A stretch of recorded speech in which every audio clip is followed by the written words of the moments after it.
The air was heavy and thick, not with humidity, but with the silence of abandonment. It was the kind of silence that hummed with 1,000 stories of what once was. In the heart of an old, neglected city stood the forgotten shell of the once proud urban wildlife sanctuary. Now, it was just a name rusting on a gate, a monument to a promise broken long ago. Inside, the wind whistled through empty enclosures, carrying the scent of decay and despair. For Kyle, the gorilla, this place was his entire world. A world of steel bars, concrete floors, and the bitter taste of neglect. At 35 years old, he was a magnificent specimen, a silverback of immense power and quiet intelligence. His broad, muscular back was a testament to his strength, but his eyes held the deep sadness of a being that had known more sorrow than joy. He had been born here and had watched as his family was sold off, one by one, until he was the last one left. He had witnessed the sanctuary's slow decline from a bustling home to a desolate prison. His days were a monotonous cycle of watching the peeling paint on his walls and listening to the distant, mocking sounds of the city. Food was scarce, and water was often a luxury, but Kyle was a survivor. His instincts, honed by generations of life in the wild, kept him going. He remembered the feeling of a zookeeper's gentle touch, the sound of a child's laughter, but those memories were like ghosts, faint and far away. He was a king without a kingdom, a gentle giant forgotten by the world. Then he heard it. Not the whisper of the wind, but a sound that was raw and guttural, a low, pained groan that vibrated through the cold floor of his enclosure. It was a sound he hadn't heard in years. It was a roar, but a roar drained of all its power. A ghost of a call from a predator, now nothing more than a victim. The sound came from the lion enclosure, far across the park. He knew that the king of the jungle was still there, but assumed it had long since passed. The sound was a shock, a brutal reminder that he was not alone in his suffering. Driven by an emotion he couldn't name, a mix of curiosity and an ancient, primal empathy, Kyle climbed to the highest point of his enclosure. From there, he could see the other side of the zoo, and what he saw broke his heart. Lying in the dust of his barren cage was a lion, a shadow of its former self. Its fur was matted and thin, its ribs were starkly visible through its skin. The lion's majestic mane was a dirty, tangled mess, and its eyes, once the symbol of untamable ferocity, were now hollow and filled with a desperate, hopeless plea. The lion was starving, on the brink of death. A tear, a single, silent tear, fell from Kyle's eye. He knew, in that moment, he had to do something. He was a prisoner, but he was not powerless. Thank you for watching the first chapter of this gripping story. If you're enjoying it, please subscribe to our channel and hit the notification bell so you don't miss the next part.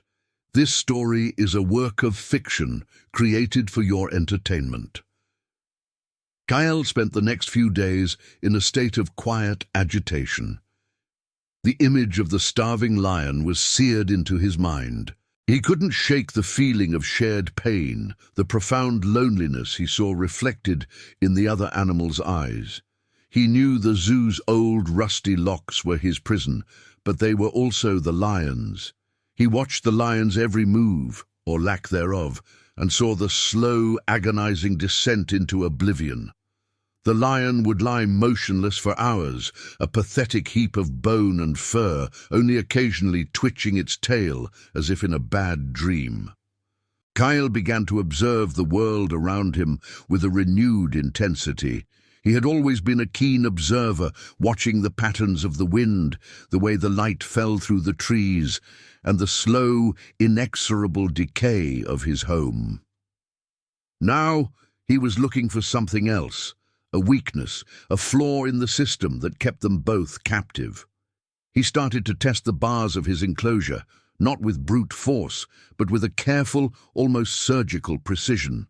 He found a loose bar near the top, a spot where the rust had eaten away at the metal, leaving it weak and pliable. It wasn't enough to break out, but it was a start. He saw the potential for a small opening. The lion, meanwhile, was getting weaker. Its groans were becoming less frequent, its movements even more sluggish. Kyle knew he was running out of time. The zoo's apathetic caretakers had long since abandoned their post, leaving no one to bring food or water. The other animals had been taken away, leaving only these two, a symbol of their shared fate. Kyle felt a sense of urgency he hadn't experienced in years. He remembered a time when a human had tried to pry open a similar lock with a heavy stick. He had watched and learned. Over the next few days, Kyle began his quiet conspiracy. He found a large, heavy rock in his enclosure and began to use it as a tool. He would patiently chip away at the rust and metal around the loose bar, a slow and painstaking process. The work was difficult, and his hands were bruised, but he was driven by a sense of purpose. He was no longer just a forgotten animal. He was a revolutionary, a conspirator in a plan to save a life. He worked mostly at night, when the moon was his only witness, and the city's hum was a distant lullaby. He used his immense strength not to destroy, but to carefully, methodically, create a way out. The days passed slowly, each one a small victory in his secret war against the rust and neglect. The loose bar began to give way, a little more each day. He could feel the metal groaning under his pressure, a sound that was a symphony to his ears. He was filled with a sense of hope, a feeling he hadn't known in decades. The bond he had with the lion was not one of friendship, but one of shared despair and a shared desire for survival. He was working for a fellow prisoner, a fellow king of a forgotten kingdom. The stage was set for a dramatic escape, but Kyle knew the hardest part was yet to come. The night air was unusually cold, a stark contrast to the oppressive heat of the day. A full moon, a silver coin in the dark velvet sky, cast long, distorted shadows across the desolate zoo. Kyle, with his massive chest heaving from the effort, gave the loose bar one final mighty push. With a sharp, grinding shriek of protesting metal, the bar finally gave way.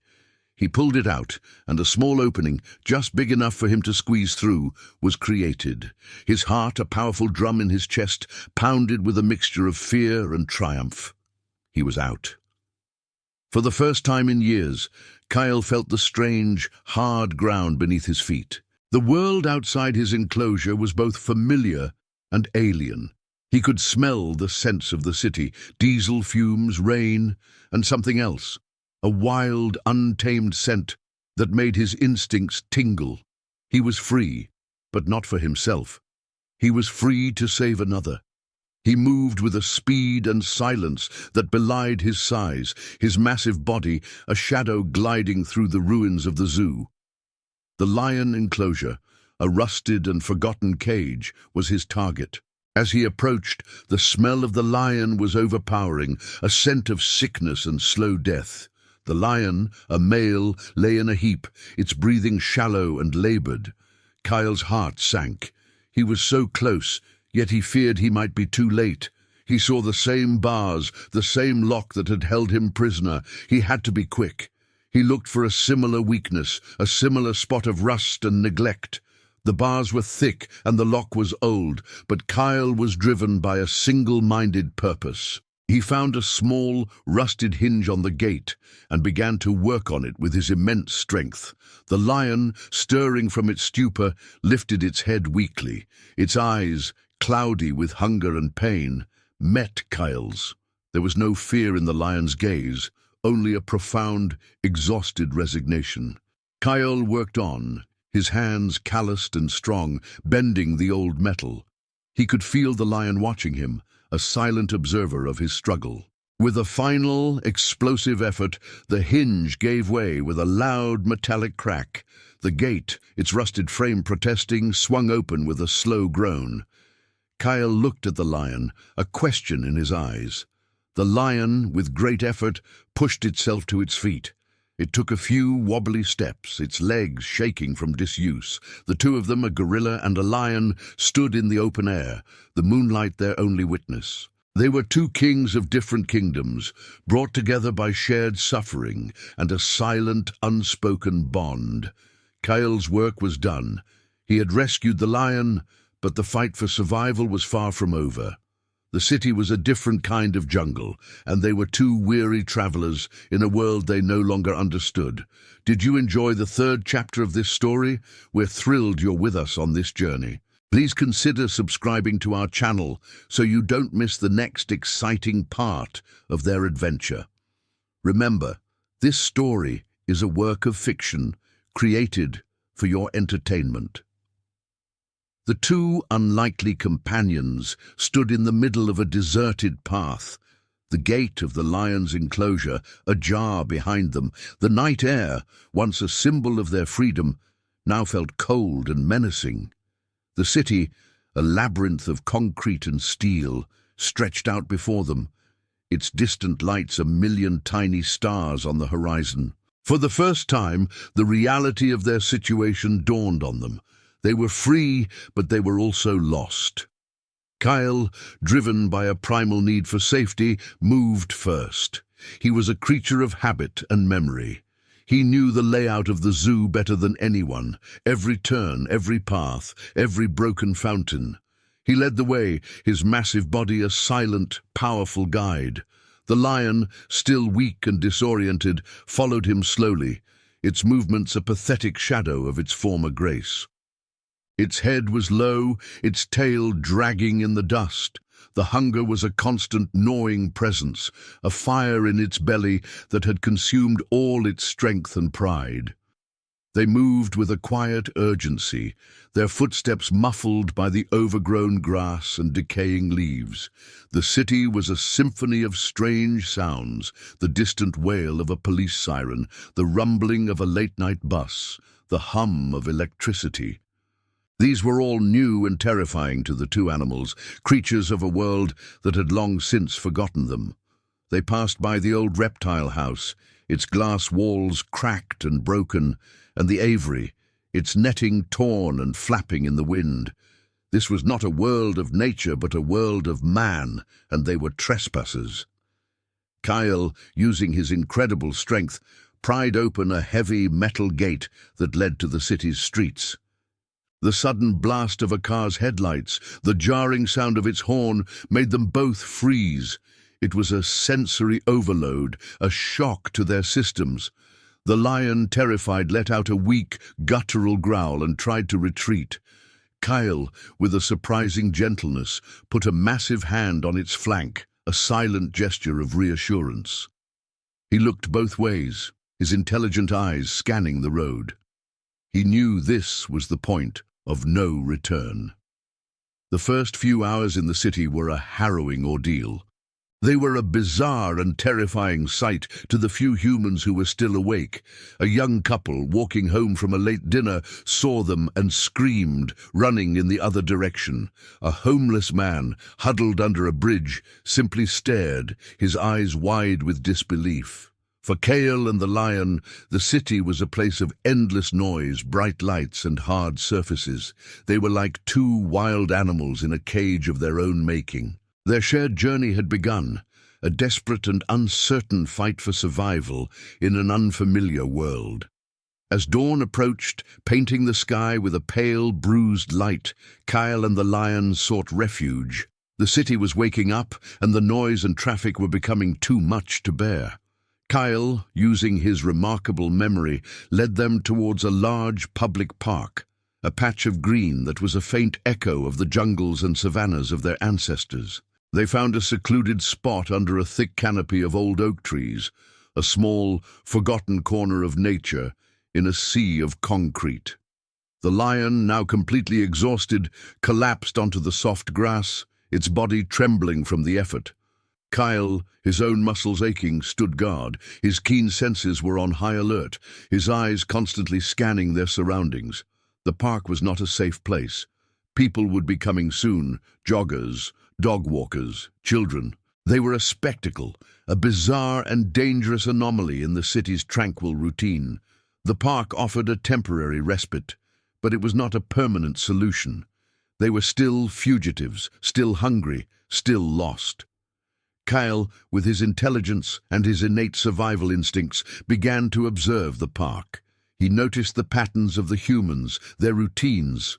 He saw a small, dirty creek that ran through the park, and with a careful, quiet walk, he went to it. He cupped his hands and drank the cool water, and then, using his powerful hands, he dug a small hole in the mud and carried a bit of water back for the lion.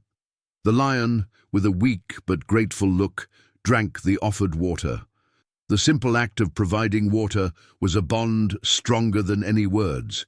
It was a silent promise of care and protection. Their hunger, however, was a problem that water could not solve. Kyle, a herbivore, knew how to find edible plants and berries, but the lion needed meat. Its body, so thin and frail, was crying out for nourishment. Kyle watched the park's squirrels and birds with a predatory intensity, but his vegetarian nature prevented him from acting on these impulses. He was a protector, not a hunter. The lion, a predator by nature, was too weak to hunt. It was a cruel irony, a king of the jungle unable to find a meal. Their situation was dire. They were hiding, hungry, and exposed. Their shared journey was a testament to a deep, primal connection, but that connection couldn't solve the most basic of needs: food. Kyle knew that he had to be more than just a protector. He had to be a provider. The sun was rising higher, casting its bright, unforgiving light on their hidden refuge. The day, with its dangers and its noise, was upon them. The great escape was over. The struggle for survival had just begun. The news of the escaped animals spread like wildfire. A massive search operation was underway. Police helicopters roared overhead, their searchlights sweeping the park. The city was in a panic, and Kale and the lion were the most wanted fugitives. They were no longer just two lost animals. They were a public threat, a danger to the city's inhabitants. Kyle, with his sharp hearing, could hear the distant voices of people, the frantic barks of police dogs. The park, once a sanctuary, had become a trap. Their hiding spot was no longer safe. Kyle, his heart pounding with fear, knew they had to move, but the lion was barely able to stand. Its frail body was giving up. Its spirit was dwindling. It was in this moment of profound despair that they found an unlikely ally. A woman, an old lady with kind eyes and a face wrinkled with age, was sitting on a park bench, watching them. She was a regular at the park, a woman who came every day to feed the birds. She had seen them, but instead of screaming or running, she had simply watched. She was a simple woman, a retired nurse named Eleanor. She had a gentle soul and a deep love for all living things. She had been a volunteer at the old zoo for years, and she remembered Kyle. She remembered the intelligent, sad eyes of the gorilla and the majestic roar of the lion. She had watched as the zoo fell into neglect, her heart breaking with every passing day. She knew their story, their suffering. She was the one human who understood their pain, their desperation. Eleanor approached them slowly, her hands empty, a peaceful smile on her face. Kyle, a creature of distrust and fear, tensed, but he saw something in her eyes, a genuine compassion, a lack of fear. She sat down a few feet away, her voice a soft whisper in the tense air. "Kyle," she said, her voice filled with a quiet love, "I remember you. I'm here to help." The lion, its head barely raised, watched her with weary curiosity. Eleanor, with a gentle calm, explained her plan. She had a small shed, an old tool shed at the edge of the park. It was hidden, secluded, and it could offer them a temporary shelter. She had a few cans of food, some water, and a few blankets. She was not a rescuer, but a helping hand, a single human who was willing to defy the city's panic for the sake of two lost souls. Kale, with a powerful primal sense of trust, understood her. He looked at the lion, then at Eleanor, and with a silent nod, he agreed. The journey from the old zoo was over. The journey to a new life, a new kind of freedom, was just beginning. Eleanor's shed, a small, unassuming structure tucked away behind a thick hedge of overgrown bushes, became their sanctuary. It was a humble place, smelling of old wood, rust and damp earth. But for Kale and the lion, it was a palace. Eleanor had left 2 large bowls of food and water and a soft blanket. Kale, ever the protector, watched as the lion, with a renewed flicker of life in its eyes, devoured the food. The hunger, a constant and cruel companion for so long, was finally being tamed. The relationship between the 2 animals was a fragile truce, a delicate dance of respect and shared trauma. They were not friends, but comrades. Kyle, a herbivore, found a quiet corner and ate the fruits and vegetables Eleanor had provided. He watched the lion, not with fear, but with a deep, silent understanding. He knew the lion's instincts, its predatory nature, but he also knew its suffering. The lion, in turn, respected Kale's power and intelligence. It was a silent agreement, a truce forged in the fires of neglect and survival. Eleanor became their quiet provider. She would come every evening after the search parties had gone home and the park was quiet to bring them food and water. She would speak to them in a soft, soothing voice, her words a gentle balm to their wounded souls. She would sit a few feet away, her presence a silent assurance. She would tell them stories of her life, of her days at the zoo, of the hope she held for them both. Her kindness was a powerful force, a ray of light in their dark, hopeless world. As the days turned into a week, the lion, whom Eleanor had named Leo, began to regain his strength. His body filled out, his eyes lost their vacant, hopeless look. His roar, once a pained whisper, was now a low, rumbling growl, a promise of his returning power. Kyle, meanwhile, grew to trust Eleanor completely. He would watch her with a deep, intelligent gaze, his eyes reflecting a gratitude that words could not express. He would often bring her a small flower or a leaf he had found, a simple gift of a creature who had so little to give. Eleanor knew this arrangement was only temporary. The city was still on high alert, and it was only a matter of time before they were found. She was working on a plan, a desperate and bold plan, to get them out of the city and to a new home. A sanctuary in the mountains, a place where they could live out their lives in peace and dignity. She knew it would be difficult, dangerous, and a monumental task. But she had seen the bond between the gorilla and the lion, and she knew that a bond so strong could not be broken. She was a woman on a mission, a silent warrior fighting for the lives of 2 forgotten kings. Eleanor's plan was taking shape, but she needed help. She needed a special transport, a veterinary team, and a destination that would be safe and secure. She knew of a private sanctuary in the mountains, a place run by a man named Dr. Alistair Finch, a renowned wildlife specialist. He was a reclusive man, but she knew he was their only hope. With a trembling hand, she picked up her old rotary phone and dialed the long-distance number. The phone rang for a long, agonizing minute before a gruff voice answered. "Finch," the voice said without preamble. Eleanor took a deep breath. "Dr. Finch," she began, her voice a little shaky. "My name is Eleanor Vance. I used to be a volunteer at the Urban Wildlife Sanctuary. I have 2 animals here, a gorilla and a lion." There was a long silence on the other end of the line, a silence so profound that Eleanor feared he had hung up. "Ma'am, the authorities are looking for those animals. This is a very serious situation," Finch's voice said, now with a hint of concern.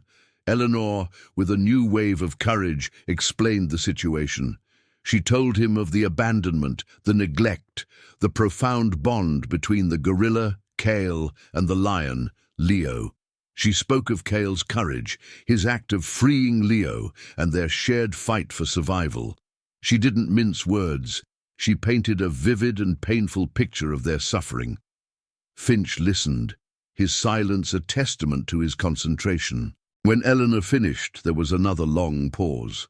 "Ma'am," he said, his voice now softer, "I've heard of the sanctuary's abandonment. I've been trying to get the authorities to act for months. They ignored me." His voice was filled with a familiar bitterness. "What you've done, it's incredible and dangerous." He sighed. "I can't tell you how many times I've wished someone would do something." He agreed to help. He explained that a team was coming in a week, disguised as a construction crew, to help transport them. He gave her a list of supplies she would need to get them ready. He warned her to be careful, to be discreet, and to trust no one. Eleanor, her heart soaring with hope and fear, agreed to all his terms. She hung up the phone, a small, triumphant smile on her face. The rescue was on, but now she had to prepare for the most difficult part of her plan. She had to get them ready for the journey, a journey that would be long and fraught with peril. The final night in the shed was filled with a quiet tension. Eleanor had brought a special calming medicine, a light sedative that would make the journey less stressful for them. She had explained the plan to them in her soothing voice, her words a gentle promise of a better future. Kyle, with his intelligent eyes, seemed to understand. He watched her, a silent guardian of her every move. Leo, the lion, was restless, his predatory instincts on high alert, but he trusted Eleanor and the gorilla. Eleanor gave them the sedative in their food. She watched as their movements became slower, their eyes a little heavy. She sat with them, her hands gently stroking Kale's powerful arm and Leo's magnificent mane.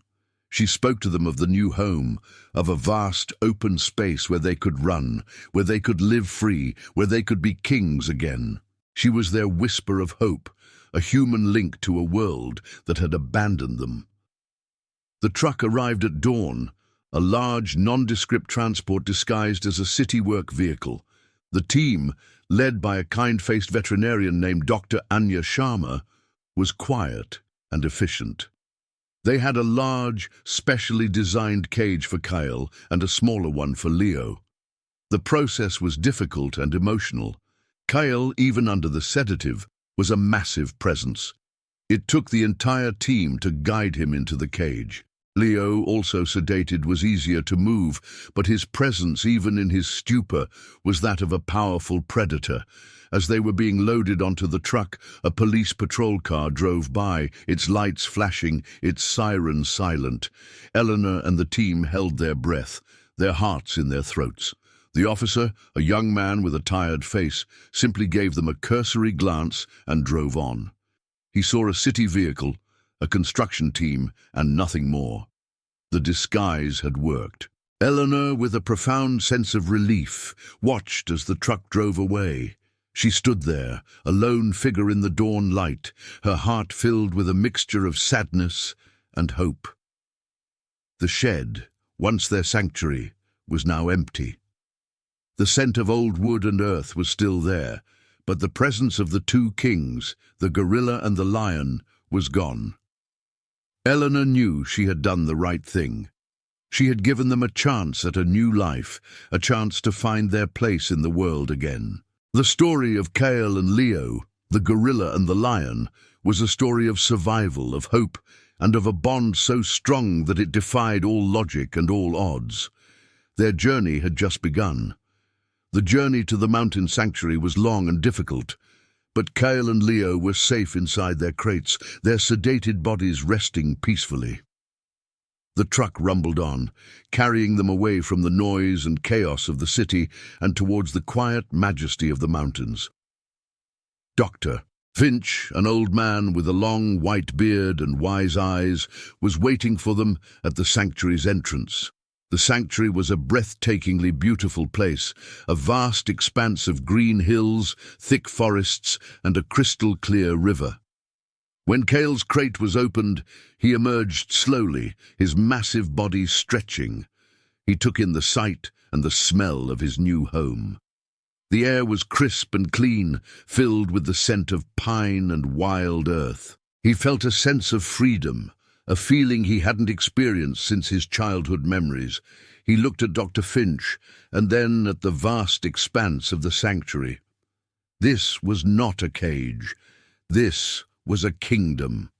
Leo, the lion, emerged from his crate with a new sense of pride.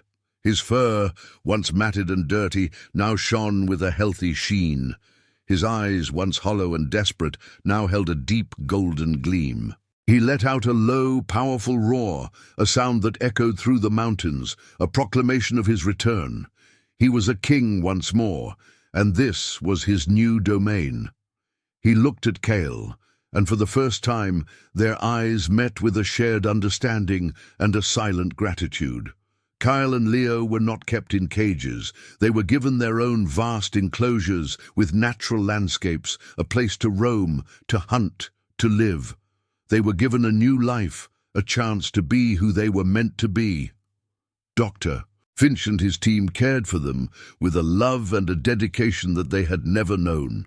The story of the gorilla who saved the lion became a legend, a testament to the power of a bond that transcended species, a story of hope and redemption. The two of them, the gorilla and the lion, would often meet at the edge of their enclosures, their eyes meeting across the divide. They would not speak, but they would communicate in a silent, powerful language of respect and shared history. They were no longer prisoners, but kings of a new, majestic kingdom. Their story, a tale of a city's neglect and a shared struggle, was a powerful reminder of the kindness of a few and the resilience of two forgotten souls. And they lived on, their legacy a powerful testament to the fact that friendship, hope, and survival can be found in the most unlikely of places.